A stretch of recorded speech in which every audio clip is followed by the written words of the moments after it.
Freedom Talks broadcasted from the Museum of Movements in Malmö, Sweden. My name is Ole Reitov and I'm honored to moderate this session entitled Ramy Essam and the Balaha case.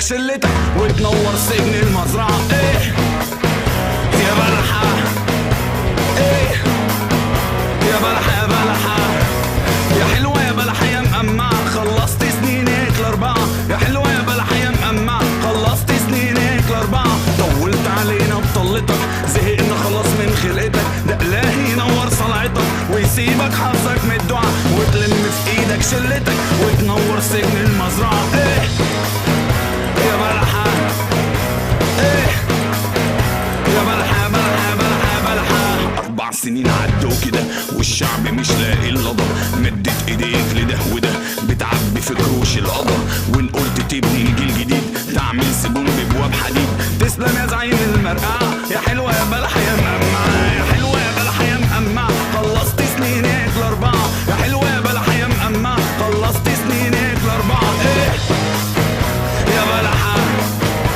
ايه يا بلحة بلحة فاشل بالطول موقف بالعرض من خدتك قلت تبيع الارض يا كورة شربوا بصوها لبعض وخطفوا النيل وبنوا لك سد حفرت قناة يمكن تكسب وعرفنا انها حفرة ومقلب يا ريتك بيجيب منفعة يا حلوة يا بلحة يا مقمعة يا حلوة يا بلحة يا مقمعة خلصت سنينك الأربعة يا حلوة يا بلحة يا مقمعة خلصت سنينك الأربعة ايه يا بلحة ايه يا بلحة بلحة بلحة بلحة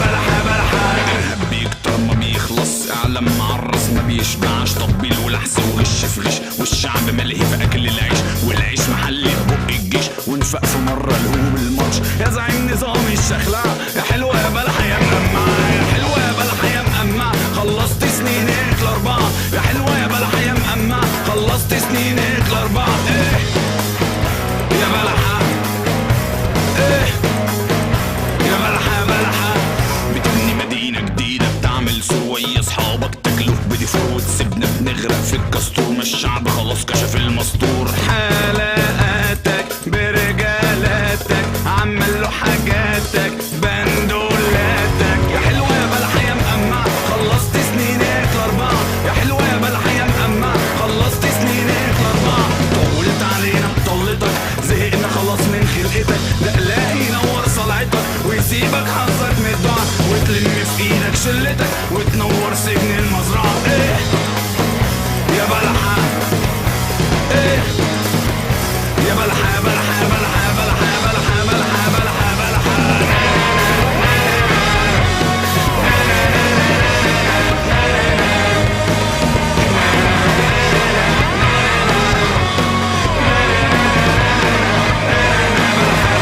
هو اللي ملبسنا هو اللي مسوحنا هو اللي ملبسنا هو اللي مسوحنا هو اللي ملبسنا هو اللي مسوحنا هو اللي ملبسنا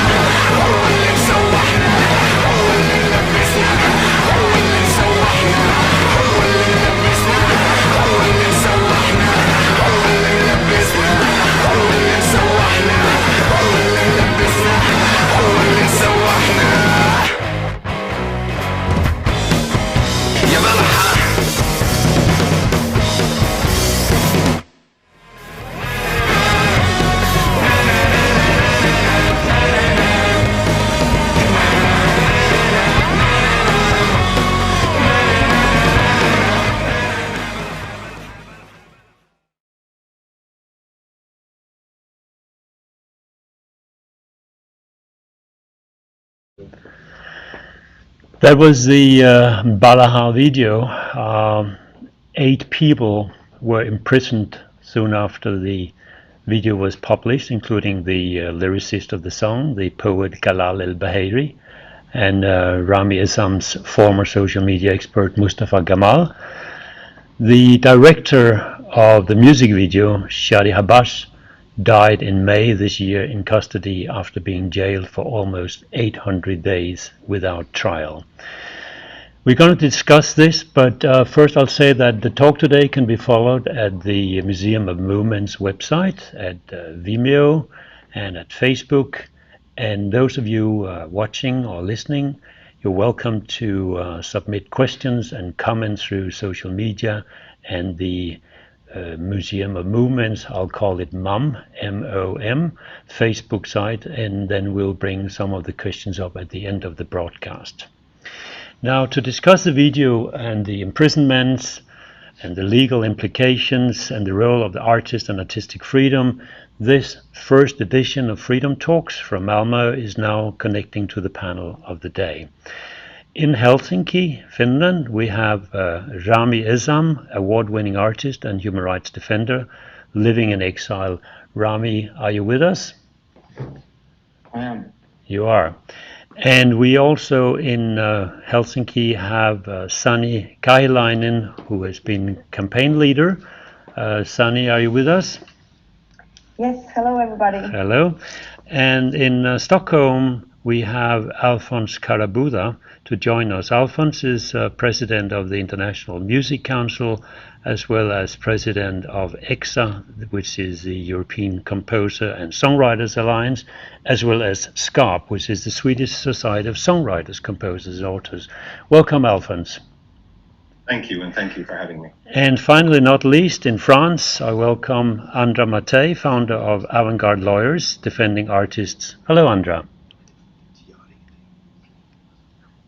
Can you unmute so we can hear you, Andra? I'm sorry. Thank you. Welcome. Thanks. And I know some of you are in the countryside and some are in the cities, and I'm here in Malmö. And if you will hear some noise sometimes, it could be happy students passing by in the streets with their horns and the button, if you hear that. But we will start discussing the video. And Ramy, what was the idea behind the video? And maybe you should also start by telling us Balaha, what does that mean?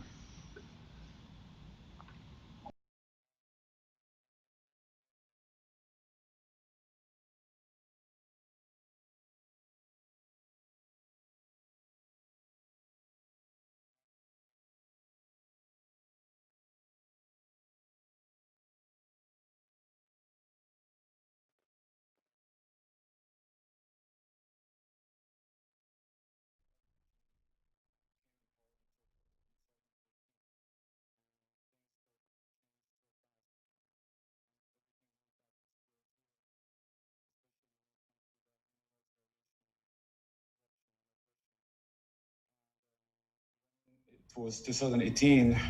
It was the moment for the second presidential elections. It was already a case of like silence, like the streets were quiet, people were quiet. There was no space and chance for people to protest and speak out anymore like before. And this was the moment when me and Galal decided that we want to do something. And we decided to make the song Balaha. And basically Balaha was to just like start a dialogue between the people, to highlight the corruption, the oppression that happened in the previous 4 years. We wanted peacefully through art to remind the people of the right to speak, the right to criticize, and the right to dream of change.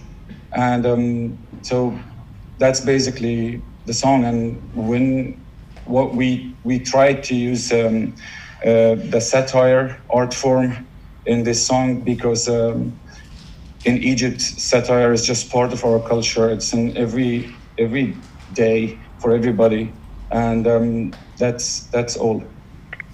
But satire has also been, in a way, dangerous for some of those people involved in satire. We know of satirists in Egypt who were also imprisoned. You are out of the country. You are now living in exile. First you were living in Sweden and now in Finland. The consequences for your friends who were involved in the project were very, very serious. Could you just tell a little bit about three of the people we're going to talk about, Galal, Mustafa and Shadi, and their different roles? Yes. Like the reaction of the government after the song was out was so extreme, was so violent.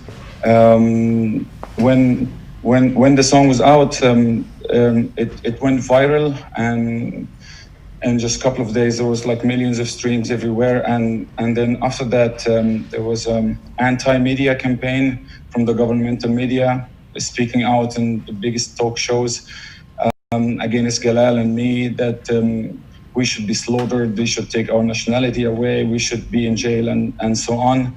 And after that there was like extreme hunting process to people that was getting arrested, people that have things to do with this song, or even people that has nothing to do with the song, or even with me, were ended up in jail. And the process of arresting them was very violent arrest that followed by a couple of days of torture for all of them.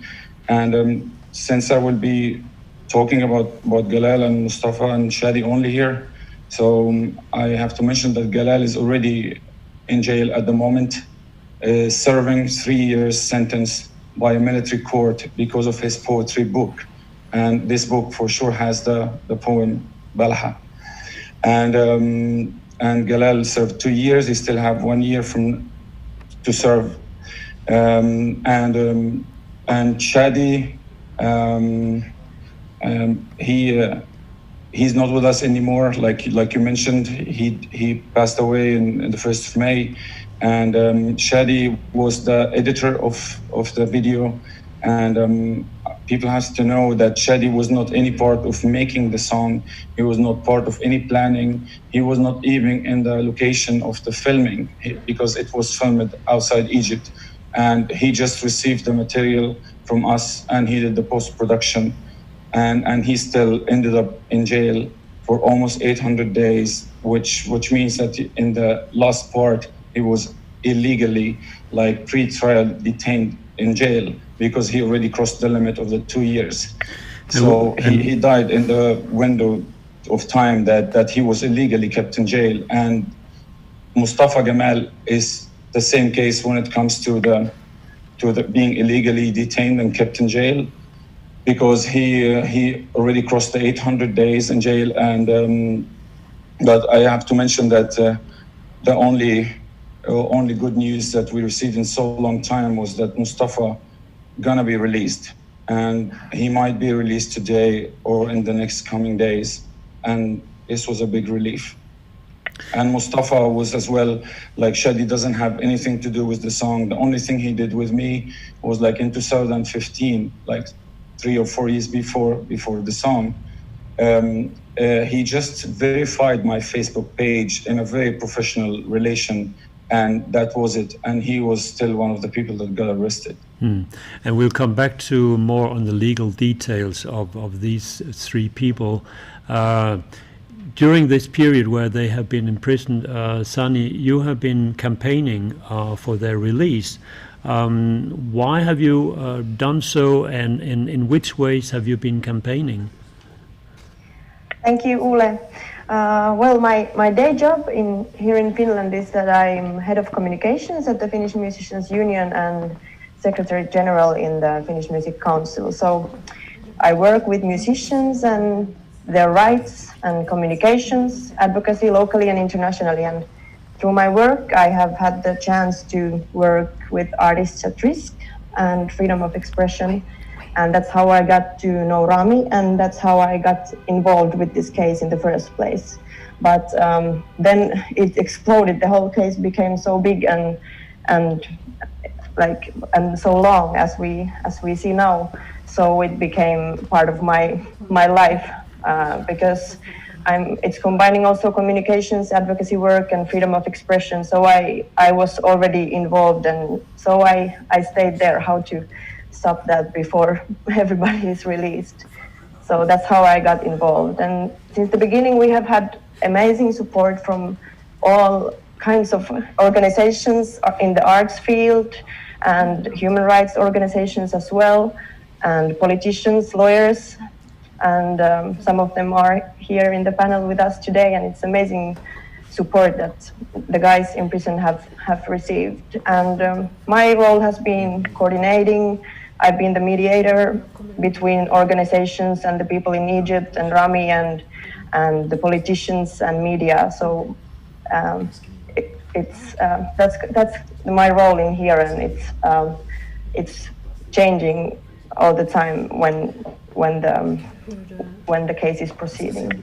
Did you sort of make a plan on how you wanted to develop the advocacy or campaigns, or has that been sort of developed during the period? Well, it has been developing because everything has been changing all the time. For example, how the guys see the situation from Egypt, what are their wishes and what we can say about them, what they wish us to do. Then also what kind of legal advice we get from the lawyers, and what kind of articles journalists are willing to write. All these things are involved, and some of the guys have been released and so on. So it's changing all the time. Yes, because when you follow campaigns over various artists who are imprisoned around the world, sometimes you realize that there's been nothing in public for a long period. You were mentioning that you have to get the consent of the artist. Is that one of the important principles when you make a campaign, that the artists are aware that it's taking place?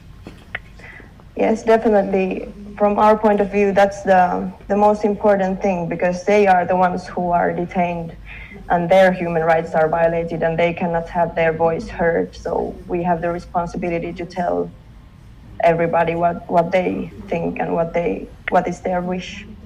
So the campaigns, has that been a combination of what you've been doing out in the open, which has been in the media, and then what you've done in what we call silent diplomacy? Exactly. Yes. Andra, you have been working on this case from the legal side, and you're also the founder of Avant-Garde Lawyers. Could you briefly tell us about what is Avant-Garde Lawyers? Well, Avant-Garde Lawyers is an international legal NGO. We work with specialized lawyers across the world to provide pro bono legal support to artists unable to afford it. Our work comes with a philosophy, with an approach that is different and that has at its center the artist. We want to make sure that the voice of the artist is heard and that the intention of the artistic gesture is accurately represented and presented in court. So for this, we create teams that are mixed, where you have experts from the legal side and art experts as well that come together to work. And with each case, we try to we try to offer an instrument that will have an impact not only on the individual artist, but also on a larger scale, and is part of a broader strategy to advance freedom of artistic expression. It is what we call strategic litigation or legal advocacy, and this is what we do. And you are a human rights lawyer, and maybe people watching also listening to us can now hear the horns here. It's those very happy students that are passing the museum because they got their examination today. So if you hear those horns, these are happy horns. But you're a human rights lawyer. Do cases related to artists, do they differ in any way from other human rights cases? Well, Avant-Garde Lawyers works on not only on human rights cases, we also deal with matters of copyright and intellectual property, but yes, most of them are human rights related. And when I say human rights, it mostly is free speech and immigration. We have artists that are trying to flee their countries and seeking safe havens in Europe, and then we help them with their visa applications, for instance. So yeah, I think human rights work in general is very difficult. But yes, I think with artists it's different because one of the reasons it is different, I believe, is the fact that artists their position in the legal space is very weak. Artists as such are not considered or identified as a vulnerable group or group that needs special protection. We say in the law that if you contribute to public debate and if you get involved in matters of general interest, then the level of protection is very high. And this is the reason why, for instance, political speech is one of it's a form of speech that is very well protected.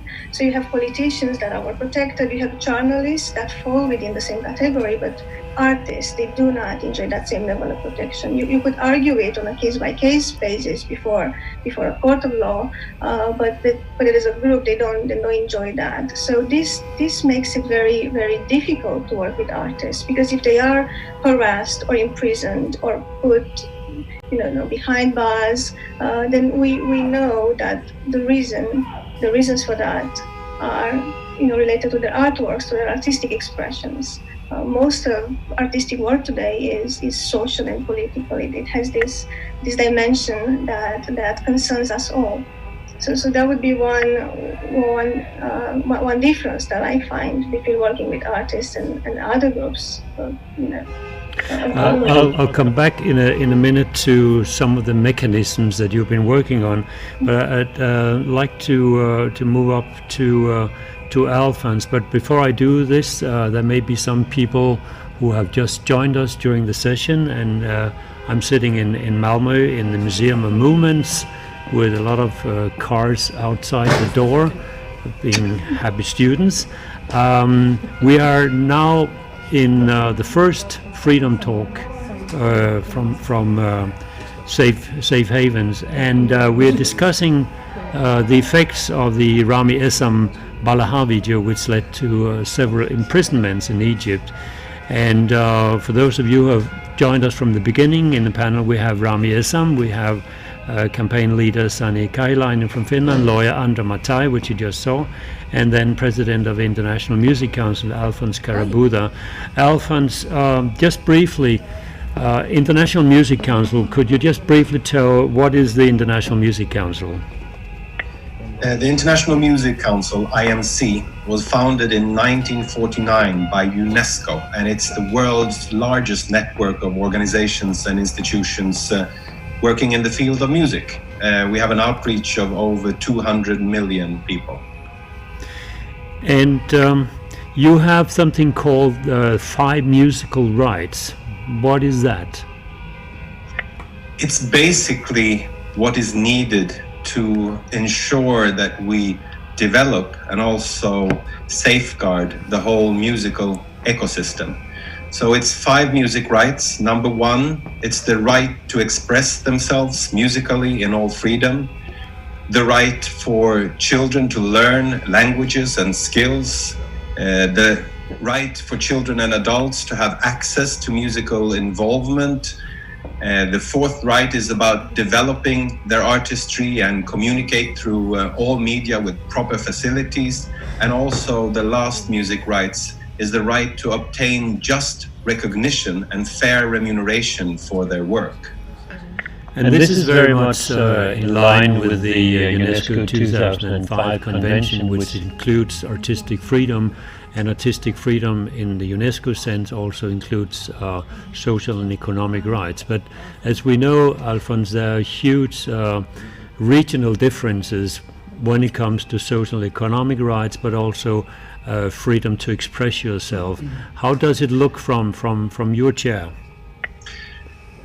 Well, you could say that it's quite dim. It's difficult because there are a lot of challenges out there. And I would like to start by once again thanking Ramy for doing what you do for raising your voice, for writing the songs like Balaha, for doing this, because I know that there are forces wanting you to feel guilty, which you of course shouldn't. It's your duty, and it's all of our duty to do what you are doing, and you are actually the voice of IMC, and the IMC wants to be your extended voice as well. So I have to say that what you're doing is important not only for you, it's important for all of us.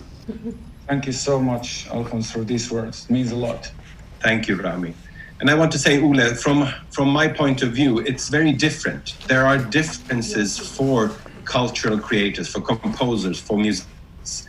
And as Andra said, there are difficulties looking at the juridical aspects because it's difficult to safeguard us working in the cultural field.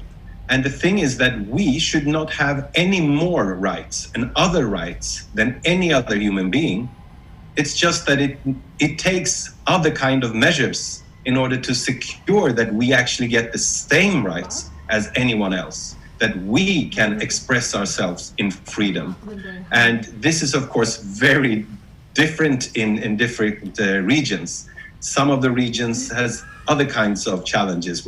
Maybe we can get back to that when it comes to self-censorship, etc. Certainly. Thank you very much, Alfons. Andra, I'd like to come back to you and talk specifically on the circumstances around Shadi's death a couple of weeks ago. What do we know? I mean, there are some public explanations, and then we know that there are always a lot of hidden things. Could you update us a little bit on this? Yes, of course. So I'd like to start by saying that Shadi was a political prisoner, and he was held, as Ramy said, in unlawful pre-trial detention for simply directing the Balaha song music video. Now, I've been asked before this meeting to explain some of the legal terminology, and I'm going to do this very briefly. So pre-trial detention, I want to make it clear that it's not a sanction, but a measure that is taken during criminal investigations to make sure that the person under investigation is not absconding, it's not eluding justice, does not try to commit another crime or to escape or interfere with the course of justice, right? And in pre-trial detention is an exceptional measure. It shouldn't be taken as a common measure for every person under investigation. Like when Shadi was arrested, he was 22 years old, and he had no prior criminal record. He was an artist. He was a photographer. He was a filmmaker. So there was no reason for him, in the first place, to be in pre-trial detention. There are other measures that are less intrusive, like bail or interdiction to leave town, that can be used. So this is the part of the pre-trial detention. Now, why was it unlawful? It was unlawful because Ramy already explained it.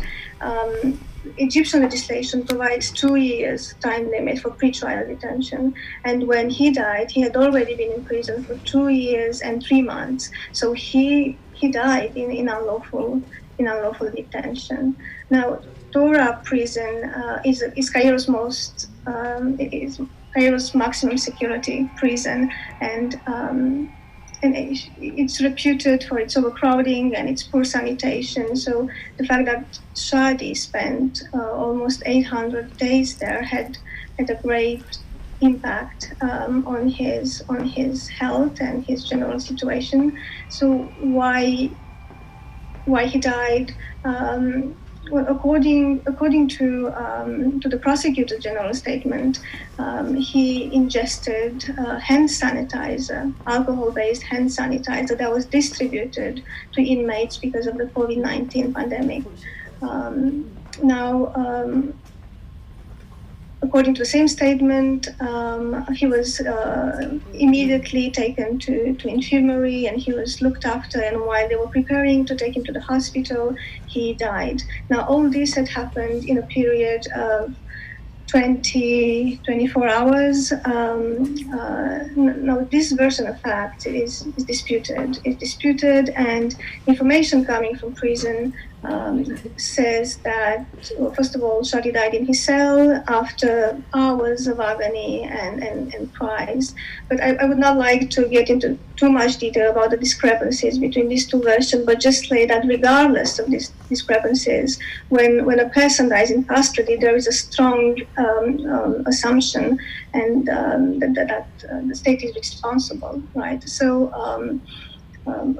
because of that, authorities need to perform an autopsy and conduct an investigation that is impartial, that is independent, and this didn't happen. There's still questions that are left unanswered and that need clarifying.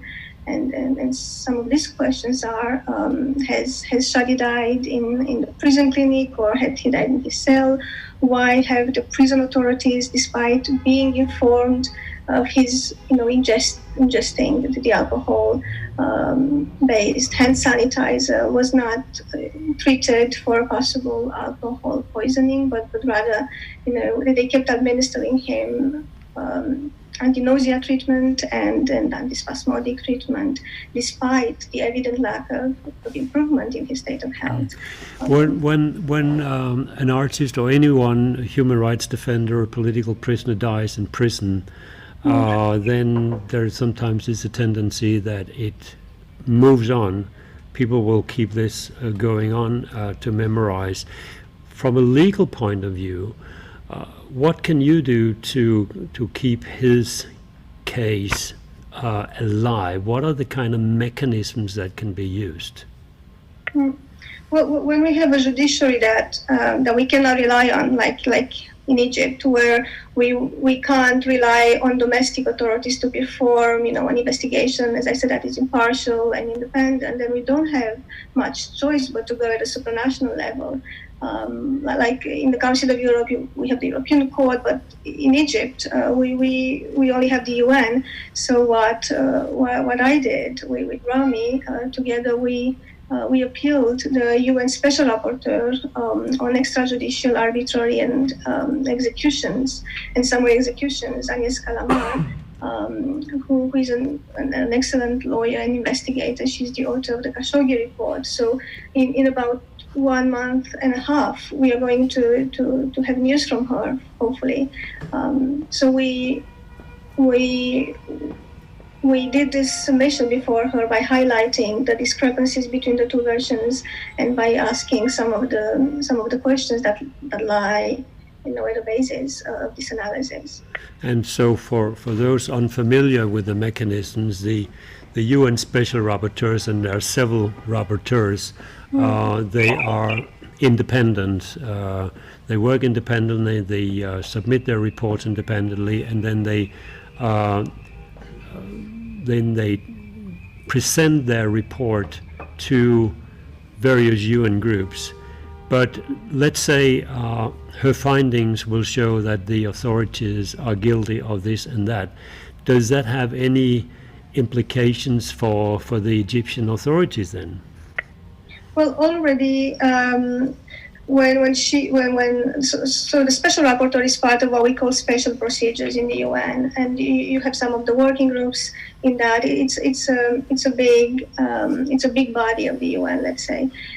So already Ms. Kalamar is liaising with the Egyptian authorities. So she's doing a lot of work that is confidential and that it's behind closed doors, like through diplomatic channels, and she's doing her own investigation, and we don't know if after her investigation has been finished, if she's going to release a report that is going to be public or not. So already we don't know that. So if in the end she releases a report because her communication with the government have been lacking, or she found something that needed further investigation or gross, human rights violations. We will come back and talk more about Mustafa and Galal's legal situation. Before we do that, Andra, I'd like to get you back in here, Ramy. We started with the Balaha video, and from what I can see on YouTube, it has had 6 million views and 16,000 comments on YouTube. Could you tell a little bit about those responses that has been on YouTube? Many of them are in Arabic, and of course you can use Google Translate, but have you been following all these comments, Ramy? It's for sure it's very hard to follow all of them, but I've been with this song. It was not different than any other previous songs, especially that I always have my opinion or a direct message in my songs. So like usually you find people that support and people that hate, and with this particular song, the two feelings were to the extreme, either the supporting or the hate. And like it happened before with other songs, I got all kind of hatred messages to the level of like the death threats. And this was from Egypt or from outside Egypt too. So that's the comments pretty much. I mean, you've been in a situation since you left Egypt where you've done a lot of talks and a lot of sessions and whatnot. But I'm not sure you talked a lot about the importance of working not only with campaigners but also with lawyers. Could you tell a little bit about the difference of working with lawyers and working with campaigners? Okay, both tools are extremely important, and especially in this case, in Balaha case, with Sanni Kahilainen and Andra, both of them were extremely helpful. So if I will talk about the campaigning part, even for me as an artist that has like big platforms on social media, I still didn't have the know-how of communicating with people and how to write the news or how to update organizations and how to follow up with the people. I don't think that artists are so good in these things anyway, and I'm one of them. And how to put the words out, or even how to spread the news. This is how much the campaigning was extremely important. Without it, I wouldn't move forward so much from the beginning. Especially that in these kind of cases, the artists are also going through some hardships. So it's not you need team to work together. And on the legal terms with Andra,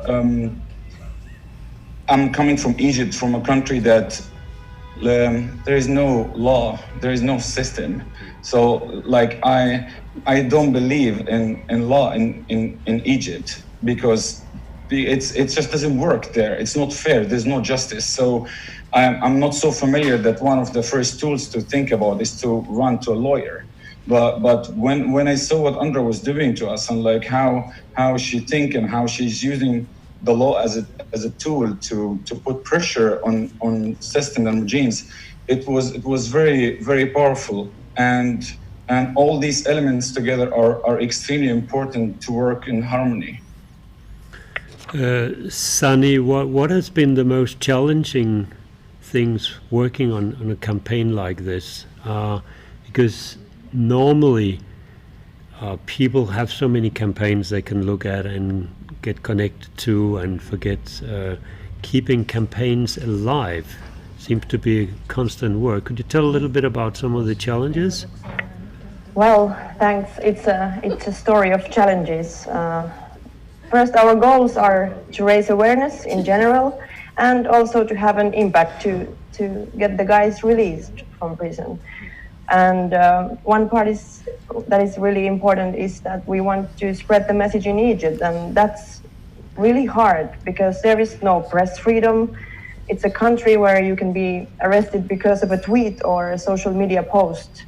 And just recently, the editor of the Only Free Press was arrested, then released on bail. But anyway, this is the situation. So how could we suppose that anyone would share anything or write anything? And that's the hardest part, and that's why it's hard to campaign at all. But of course, we still have to do it, to update people, to update the media, and to try to say it in a way that maybe somebody could share it. And in the same time, the Egyptian regime is having their own message, which is spread in their channels there.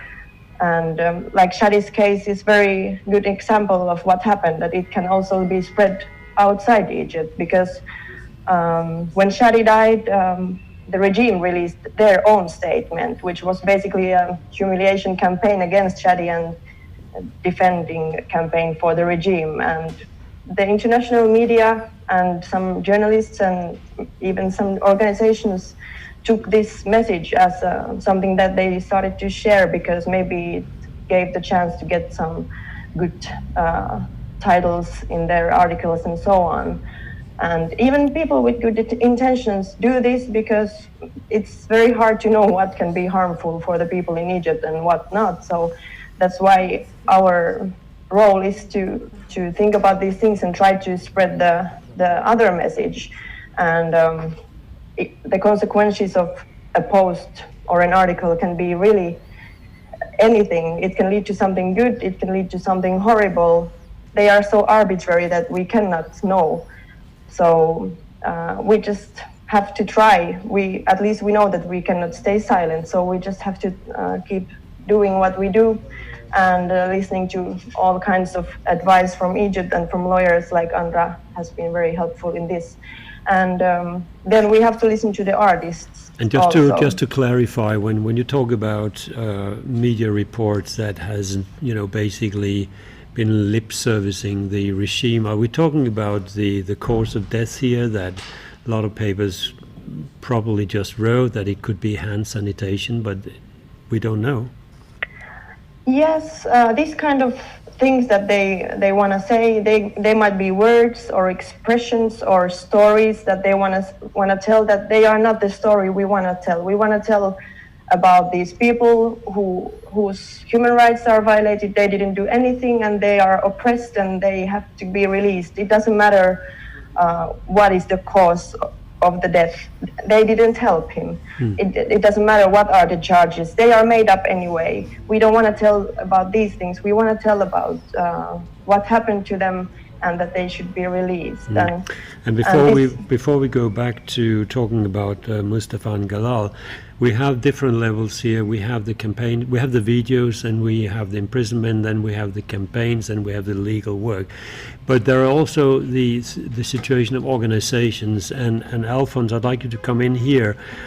You represent the composers, the creative people in various organizations.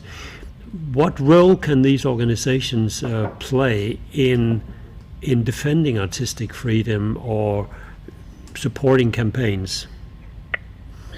I think they can do a lot, and it is, of course, because of the individual always being the weaker party. So you can only go about any campaigning, any fight, if you actually work together with others. So it's a collective, and I think that we as individual creators or performers, we have that inside. We are creative, we understand our colleagues.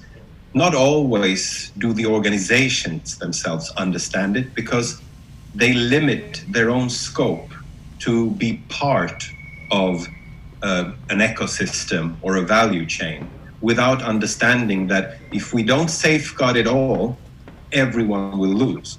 So in trying to defend just one part, no one gets enough power to actually defend and promote the good values. Sometimes you may have a feeling, at least from a European perspective, that artists' organizations have put a lot of focus, a lot of energy, a lot of money into defending their rights in terms of royalties, copyrights and whatnot, but not so much freedom to express themselves. I don't know if you agree with me, but it's difficult to do both. But this goes both ways. This is also something that the rest of the world, human rights organizations, they need to see, that the right to actually earn money and be strong by that, and to be able to continue as a professional artist, that is also a way of keeping your voice, original voice, strong. So you need the respect of others to see that earning money for a professional is not a luxury. I remember when my friend, the late Paul Brickhill from Zimbabwe, when he came to the Creators Conference in Brussels that EXA arranged and talked about the importance of money for them, the ones that he represented. Otherwise, they would need to work in the coal mine instead of actually being criticized through culture. So it's also important not having those kind of prejudices. It is about rights, but we need all of those rights. And we need to work, I think, the cultural organizations together with the human rights organizations. It's much closer. We heard Ramy saying before that as an artist it's difficult to do all these things.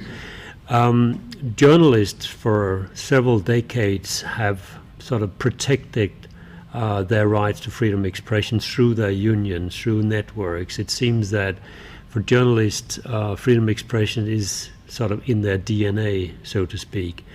That doesn't seem to be the case with artists in general. It's been human rights organizations, artistic freedom organizations that mostly have been addressing these issues. Why do you think that is, Alfons? It's a difficult question. I think that sometimes a creator does not always see his or her work as so important for an artistic, for the artistic expression. Maybe it comes from something else, but becomes important to others. I think that sometimes we are not really educated in that way. So I think that there's a tradition of seeing journalists and writers as the ones that are exposed to this. But this is also why we in Sweden, for example, when we worked with creating a SafeHavens, not only for writers, but also for those working in the field of music, as Ramy. And I think you have the proof of whether or not this has importance when it comes to artistic expression is when people go after. So when Ramy has to endure what he has endured, well, I think that's the big evidence of music being as powerful as anything else and being, of course, as vulnerable as anyone else. So Ramy, you see yourself as a human rights defender on top of being an artist? Yeah, it just came in place naturally. But I am an artist before anything, and just when the revolution in Egypt started, I just naturally became here. So yes, because I also believe that everybody alive should be a human rights defender in a way or another, and I'm just doing it using the tool that I can, which is music. Now that we see the long-term effects of the Balaha video, several people were imprisoned and even people were just listening to it. Do you think in general it has had what we call a cooling effect on artists in Egypt and some of the other countries nearby to be less critical, to be more afraid, to do more self-censorship? Okay, because it was already so bad also before Balaha song was released, so I can't stop at Balaha as a page and say like before and after. But for sure it had also an impact because the government reaction was like sending a message to the whole music scene, like yeah, if you think that way, so this would happen, and that's what leads to something so dangerous. One of the most dangerous enemies to artists, which is self-censorship. And that the government in Egypt now, they already oppressed everybody. They don't give any space for freedom of expression, but they pushed it to the extreme limits when they make the artists limiting themselves. And this is very sad and scary facts, but at the same time, if you are an artist living in Egypt, it's extremely understandable that how to survive as an artist, how to make a living, like what Alfons was saying, that even the most basic rights to just earn money from your profession, like you can't go that direction in Egypt, or then you will lose your job and then you might lose your life, like what happened. In a minute I'll go back to Andra. But if you have come into this session recently, you're watching the first edition of the SafeHavens Freedom Talks, broadcasted from the Museum of Movements in Malmö, which is actually a museum in the making in Sweden. It has its interests in democracy, in migration and human rights issues, and takes on the gaze of civil society movements in these matters. And the MUM program, as I would call it, you can see behind me MOM, that's the Museum of Movements. The Freedom Talks is closely connected to the annual Global SafeHavens Conference, and a network of human rights defenders in the arts who have gathered here in Malmö since 2013. Last year, many also gathered in Cape Town. The programs are produced together with the Global Arts Rights Justice Sector Fighting for Artistic Freedom. And you can submit questions to us or comments on social media, and we'll pick them up a little bit later if you have anything to add or ask about. And I'll now go back to you, Andra, because we've talked about Shadi and the UN Special Rapporteur, Agnes Kalamar. What about the two others, the two other cases? Where are we there? Can you hear me? I can hear you, yes. Yes. Well, with Mustafa, let's start with the good news. With Mustafa, we discussed with Sanni and Ramy for a long time, and in the end we decided to take an approach that was a bit different. So he was in pretrial detention, just like Shadi. They were arrested at the same time. So again, unlawful pretrial detention. So what we thought would be good to do was to send a letter to President Sisi and to ask for a pardon with the occasion of the Eid celebration. Now, why I say the approach was different is because we decided to leave out any reference to human rights, freedom of expression, any international obligations that Egypt has, so that we only focused on we were making a plea for clemency. We were only referring to their own legislation, saying, Mr. President, your own legislation says that the time limit of 2 years had expired. Please release Mustafa on that basis, and in the spirit of magnanimity and goodwill. So we prepared this letter and we sent it by post and by email. We have also CC'd UN Human Rights Commissioner Michelle Bachelet, and again sent her the letter by email and by post as well. Now that was I personally sent the email from my email address to the Egyptian president's office, and that was a bit strange as a feeling, but we don't know exactly if this was the reason for his release order. But days after we sent this letter, he received a release order with the mention that the reason for the release was the expiry of the 2-year time limit of pretrial detention, exactly what we had invoked. Now, while we would like to believe it has something to do with it, I don't think we'll ever know, but I think we all like to believe that.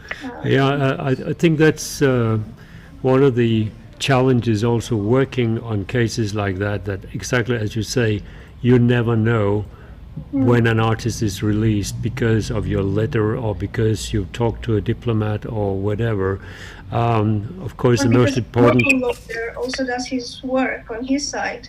And we've been, like always, especially for Galal, we've been in touch with the local lawyer in Egypt constantly. So there are things going on in parallel, and you never know. but I also think there is this general assumption that the judiciary or the government is like a monolith, and they act with a coherence all the time, and they have a political agenda and go straight to the point. But as Sanni also said, that there is an element of randomness sometimes in these issues. You can be released or put behind bars for reasons as the political agenda, but also for corruption or incompetence or so many other reasons. And it is this element of randomness that makes our work very complicated. Because it's uncharted territory for everyone. There's no manual on how to do this. So I think we need to be creative. And, you mentioned the UN procedures, the UN Special Rapporteurs, and of course there are all kind of conventions that could also deal with this. What about the EU? Because if you look at the EU Commission and the policy papers, obviously human rights, freedom of expression is part of the value system. So when the EU works with other countries, including Egypt, it should be on the agenda. Do you see EU forwarding their positions when it comes to human rights, or are we in a situation where it's still trade that is the most important issue, and then human rights only occasionally comes up in those countries where there are no big interests? Definitely. I think EU can play a big role. They have their own human rights and diplomatic services in the entire world. And but this is not the avenue that I am using as a lawyer. I think this is organizations like maybe the Music Council or other human rights organizations that are using advocacy as a tool and campaigning as a tool could maybe make use of. I'm not saying I think it's working perfectly, but this is not what I have been doing when working on these cases. For me, it was very legal from the beginning, legal or quasi-legal in the case of the UN. Sanni, maybe you can add something to this. Have you any experiences that you can get either diplomats from neighboring countries or the EU to intervene in a situation like this? Well, we have been updating the Nordic ministries of foreign relations all the time, and they have been receiving this information, and we know that it is there, but of course we don't know what happens behind closed doors, as in UN as well. But this is what we are doing all the time and updating, and it's the most important for us is that the people who work on these things, that they know about these things. Andra, would you like to add something on those cases that you're still working on? We haven't spoken much about Balaha. I don't know. I mean, we haven't spoken at all about Balaha. I don't know if we still have time. Yes, of course. Well, with Galal, when I took on the case, he had 2 pending trials. That was 1.5 years ago. He had a trial before the military court where he had been convicted to 3 years imprisonment by a first instance court, and a parallel trial in a civil court where he was accused of terrorism and insulting the military. When I took on the case, Galal was on a hunger strike. He had started a hunger strike at the end of January, and then he was also awaiting surgery. So there was a life-threatening situation surrounding the case. So I didn't see any other way but to go to Geneva, to go to the UN. And there I was already in touch by email with the chair of the working group on arbitrary detention, but it felt important that I go and I meet with his office. So it's what I did, and I met with the office of the UN working group on arbitrary detention, which again is an independent body of experts that investigates arbitrary arrest and detention. So they have 2 avenues. They have the ordinary submission that you can make, but you can also submit an urgent appeal. And this is what we did. We submitted an urgent appeal, which means we don't want the UN to say Egypt is guilty of human rights violations. We want the UN and the working group to intervene through the diplomatic channels and to have an urgent action where they are securing Galal's mental and physical integrity because of how times, how sensitive it was, like the entire situation. So this is what I did. I submitted my urgent appeal. With the occasion, I've also met with Karim Abinin, who is the UN Special Rapporteur in the field of cultural rights, and she's been extremely gracious and very helpful. And herself, together with David Kay, UN Special Rapporteur in the field of free speech, they joined the working group on arbitrary detention to make a communication to the Egyptian government.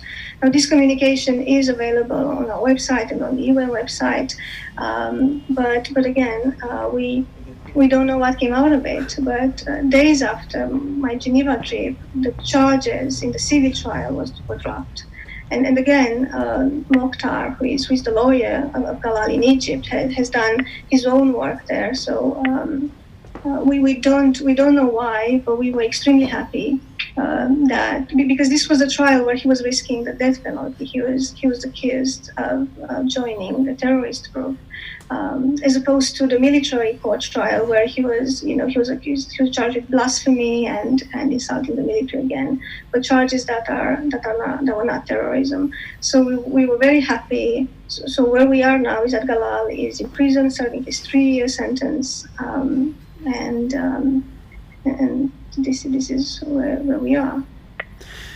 Having worked on submissions to various special rapporteurs, I know from my personal experience that it's a lot of work. You've got to have all the details right, because if you have anything wrong, the government say, well, this is not the case. So I'm wondering, it sounds like you've spent weeks on this work, and you're doing this pro bono. Why are you doing this pro bono? Well, just going back to the first part of the question, I had immense help from Ramy, who was the link between me and the people in prison, including in Shadi's case, where we had information coming from prison, and with Galal as well. So I had to have the power of attorney signed by Galal's family, for instance, and that was Ramy that has always interfaced between me and the family. They don't speak English. The local lawyer doesn't speak English very well either. So there was a lot of work surrounding all this, but I've always had Ramy there to liaise between me and the people in Egypt. Now, why am I doing this? You're asking. Well, I think, as Ramy said, and Alfonso, it's a duty that we all have to protect and to use the instruments that we have to do what we can. And I feel I have a legal expertise that I felt was lacking in the field. I came into this field like 2 years ago. It was almost by accident. I attended the SafeHavens conference actually in Berlin, just the last day of the SafeHavens conference, and everyone was speaking about the rights of artists, and there were just 2 lawyers present, and there was a conference of hundreds of people, and in the breaks in between sessions, people were just flooding to me, asking for help. I have people in Iran called before the revolutionary court. What can I do? I have that person. So I started connecting them. I have a large network of lawyers that I started, tapping into and using. So I realized that there is a need for this kind of help, and I have the resources, and I have the knowledge, and I feel an obligation to follow that. So what you're saying is that there are actually a number of lawyers around the world who are willing to work on these cases pro bono. Would you also say that it's essential that you always work with a local lawyer who knows the local context?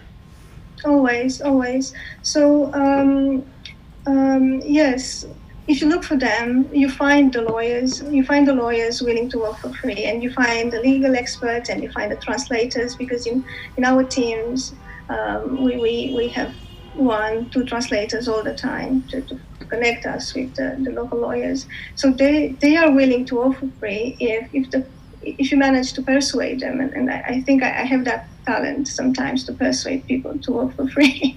So yes, we have these huge teams, and they all work for free. And if you're looking for the nice people, you find them. They are there. But what's most interesting, I feel, is that, and important in this discussion, is that the lawyers I'm working with are the best lawyers in the countries. I'm looking for the experts, and I have my own network, but my own network helps me to find lawyers in countries where otherwise I wouldn't have access to a network of lawyers that is specialized.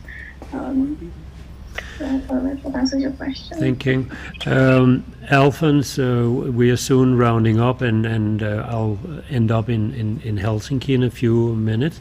But in your view, what are the biggest challenges, and why is artistic freedom important? Well, let me start by saying that artistic freedom is the future. It's only with artistic freedom that you actually create something not yet created, where you create something really not just as anything else already existing. And that is culture. It is about sometimes provoking, maybe not even wanting to do so. That's not the reason. The reason is to create, and this is how we develop our societies, really. And I would say that there are differences in challenges from different regions. And you can also see that in Sweden, sometimes you feel that, well, we don't have that kind of censorship, but we do. We have self-censorship, as Ramy said. We need to fit in where others decide. Sometimes it's not about going to prison, but it's about creating something that will put you in this small digital window that someone big decides over. So this reduces really the diversity. So I would say that there are three things necessary, regardless if it's Egypt or if it's working with YouTube from another country, and that is competition, it's transparency, and freedom of choice. And let me just explain very briefly what I mean. Competition is really not just having not one candidate for a party becoming a president, or not one platform that is the only one that you have no choice. Transparency is for all of us to see who they are. And the freedom of choice is for us to be able to choose whoever we want to work with, or whoever we want to have as our leader of a company or a country. As you mentioned, there is freedom of speech. You have a lot of legal rights in most countries in Europe and in Sweden. But we also see a tendency of some kind of new sensitivity among civil groups, not civil rights groups, but civil groups who feel that they're getting offended by this or that, or by identity politics, and that has also been the case in Sweden. Do you think there's an increasing self-censorship in cultural institutions and amongst artists, or what they would address? Yes, I believe so. And I think that is up to us to make sure that we change that development. We are afraid of creating something that will reduce our own chances to succeed, or maybe just scared of making anyone else uneasy. And I think this is something we do see quite often. But you and I, Ole, we worked with the UN on the report on artistic freedom. And I think that was very important when we saw that most of the cases, when you as an artist or a creator, when you offend someone, usually it's not really the other one being offended that brings this to the public. It's a third party saying, look, they are offended by this, and it's used by a third party with power. So I'm not so sure that we actually offend that many people with our culture, but someone wants us to at least make appearance that is the case. Thank you very much, Alfons. Sanni, we're calling this the SafeHavens Freedom Talks. SafeHavens can look very differently. You have a tradition in Finland for offering spaces to artists in general, but also artists at risk. Can you tell a little bit about that? Thank you. Yes, the SafeHavens are international network organized by organizations and different parties around the world. And in Finland, these residencies are organized by an organization called Artists at Risk. And this Helsinki model is quite unique because it is a network of arts and human rights organizations. So it means that practically when a musician comes to this safe haven artist residency, when they are persecuted and they come here, we are involved to provide them with access to local scene and equipment and colleagues and legal advice and so on. And I think it's really important to have all the local artists and organizations involved to also give the artists not only safety but the chance to make their art and keep their voice that somebody was trying to silence somewhere else. So that's what we are working on. And the artists are suddenly in a new environment and without their tools and colleagues and audience. So that's what I see the most important, what we can do. And Ramy, when you succeeded getting out of Egypt and you knew that you were already going to be threatened or even imprisoned, you came to Sweden and to Finland, and you had residence in Malmö here for 2 years. What did it mean to you as an artist to have a safe haven? It's a great chance to get as an artist. If I would talk about my case, it was another chance for me to be able to continue what I started back in Egypt. And thanks to you and thanks to Frederick, that I got the chance to be in Malmö and have my residency. I wouldn't say that it was very easy experience to be suddenly stripped from all your tools and a new environment. There's no friends, there's no family, but definitely it was extremely helpful, and especially in the practical and career-wise. I could maintain and sustain what I started. That's what I can be thankful for. Do you think that you are a different kind of artist now than you were when you were still in Egypt?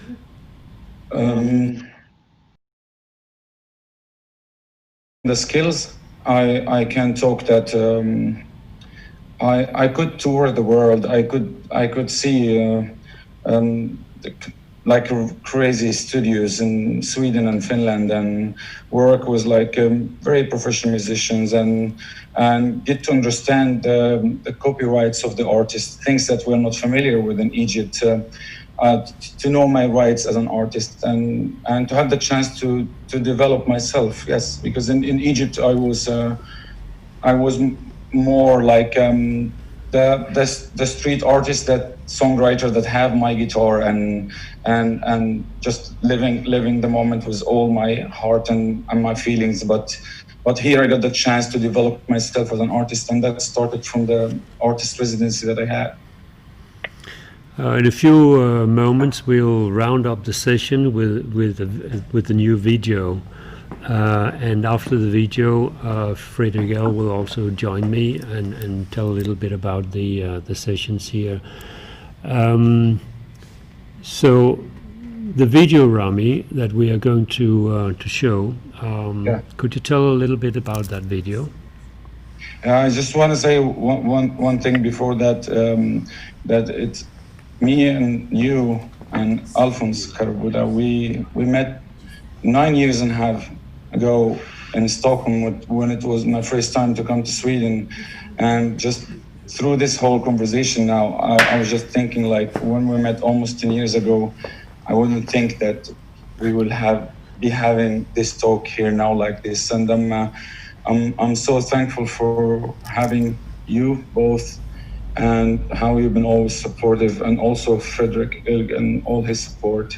So Thank you guys. Thanks. And before I say thanks again to Sanni and Alfons and Andra, and of course you, Ramy, then please introduce us to the video. Okay. The video is basically Shadi's letter asking for help from jail. But before I talk about the video again, sorry, just I wanna say something. I want the people to remember Shadi, the artist, the super young, talented artist that was full of kindness and was super peaceful human being. And remember him for all his art, not just this song. He was a great artist. And this letter is Shadi Habash's last letter, and he was basically sending it from jail, asking for help from his friends, from everybody. And so sad to talk about this track that it was meant to be as a track in his release campaign to release him from jail. But now that's not the case. He's not between us anymore, and it became a memorial. So listen to Shadi's words.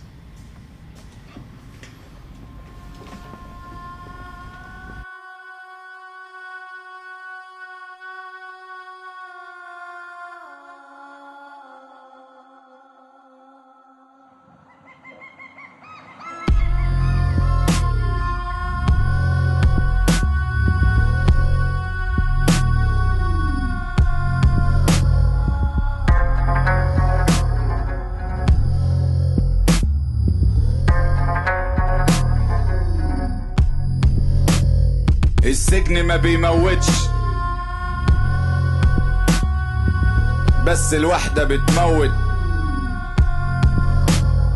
السجن ما بيموتش، بس الوحدة بتموت. أنا محتاج دعمكم عشان ما موتش. في السنتين اللي فاتوا أنا حاولت أقاوم كل اللي بيحصل لي لوحدي عشان أخرج لكم نفس الشخص اللي تعرفوه، بس ما بقتش قادر خلاص. ما بقتش قادر. مفهوم المقاومة في السجن إنك بتقاوم نفسك وبتحافظ عليها هي وإنسانيتك من الآثار السلبية من اللي بتشوفه بتعيشه كل يوم، وأبسطها إنك تتجنن أو تموت بالبطيء لكونك مرمي في أوضة بقالك سنتين ومنسي مش عارف هتخرج منها إمتى أو إزاي.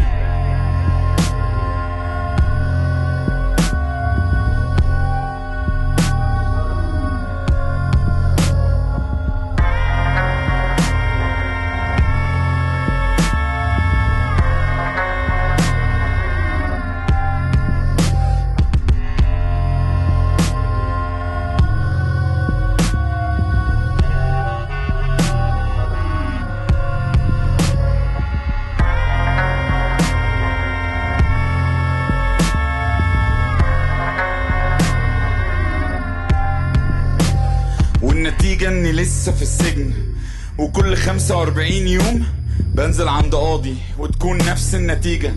تجديد 45 يوم، تجديد 45 يوم، تجديد 45 يوم من غير حتى ما يبصلي او يبص لورق القضية اللي كل اللي فيها مشيوا من شهور.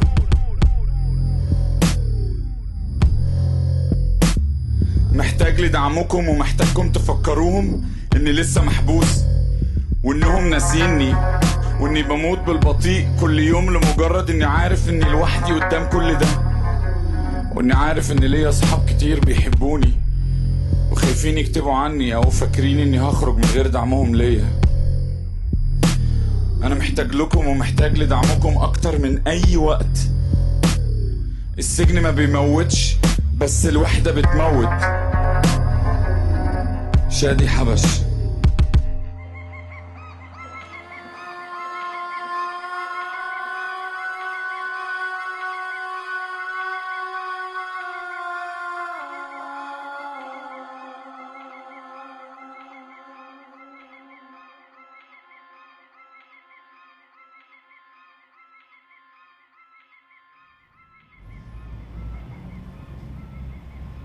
PDF.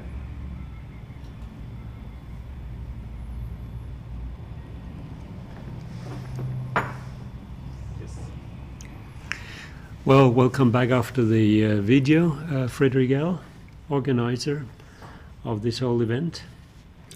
Thank you very much. Thank you everyone for joining this extremely important conversation. Thank you so much, Ole, Sanni, Alfons, Ramy, Andra, and everyone at home listening and watching this very important conversation on the Balaha case. We're happy that we could support the cause in our way with the facilities that we have.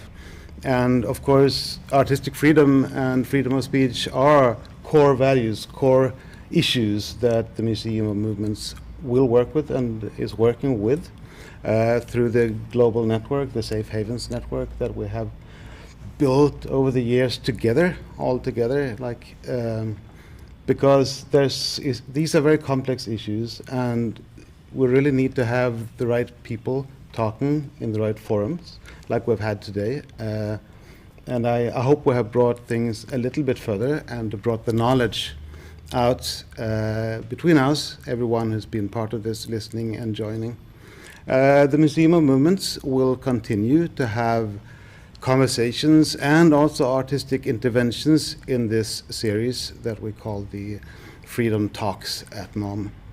So please join us again for this, and also check our website and our social media for other concepts that we're also broadcasting, until we can start opening the space again and also let people in and to join us in the physical space in real life.